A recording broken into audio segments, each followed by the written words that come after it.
I chose to do my case study on a student I had in kindergarten last year who is now in first grade. Camp is a very bright student and was a shining star for much of the school year across many subjects. When it came time to suggest kindergarten students for Horizons, Camp was the only student in my class who came to mind. He exhibited many qualities of a gifted student. I worried about testing him so early, thinking that he would have a better chance of succeeding if I waited until he went to first grade. But Camp needed that extension that the Horizons program would provide for him, and I wanted him to benefit from it as soon as possible.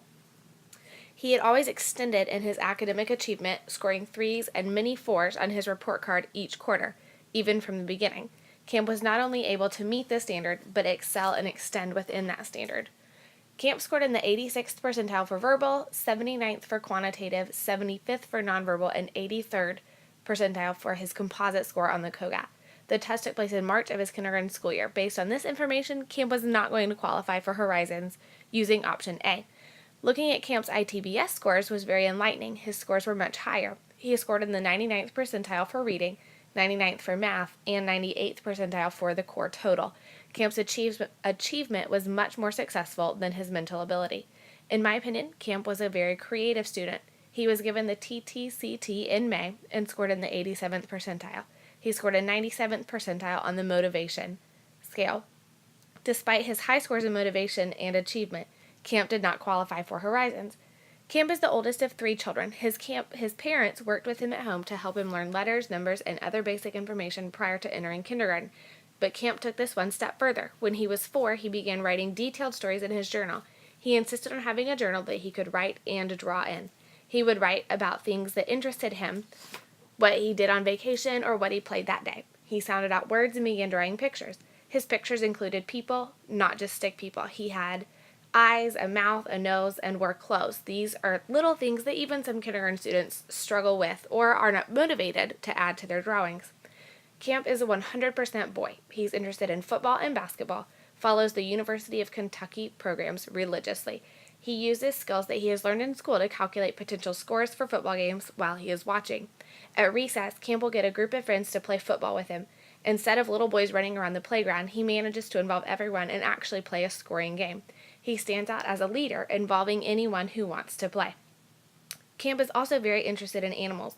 He loves sharks and cheetahs. Last year in kindergarten, we teamed up with a 2nd grade class to create a class book of rhyming words during our Dr. Seuss author study. Camp decided on a team name of Hark Sharks. He worked with his 2nd grade partner to create teams of rhyming words, turn them into sentences, and create a short story. He also had to illustrate the sentences that they made. Camp was passionate about this project, so much so that he not only did the work for his portion, but was also willing to help other groups who were having a little more trouble using Pixie or reading their words.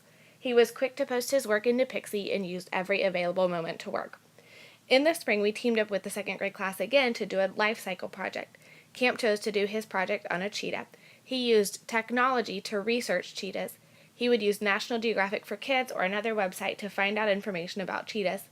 He posted the information he found on the wiki space. After doing this project, he used the National Geographic website to find out more of any kind of animal.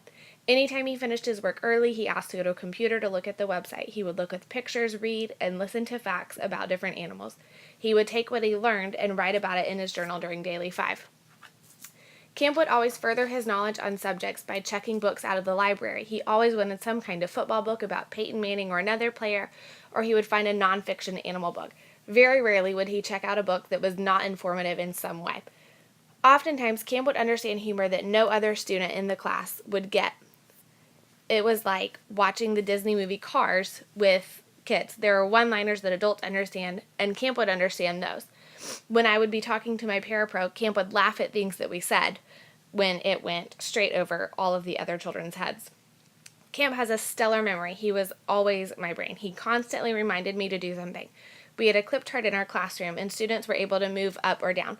Walking in line, I would have to reward or discipline a student, and Camp would be the one who remembered who was moving up or down when we got back to the classroom. Doing this case study on Camp really made me dig and find the qualities that I saw in him that made him stand out to me as a gifted child. He was always successful in my classroom, always a self-motivated learner, and thirsty to learn more.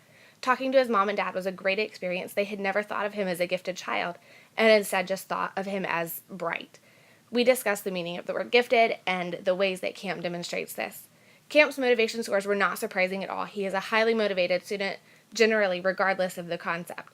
He pushes to learn more and to dig deeper when most students are happy just to know the basics.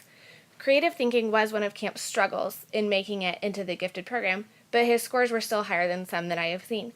Looking back at his kindergarten year, I can see that Camp thinks in a different manner.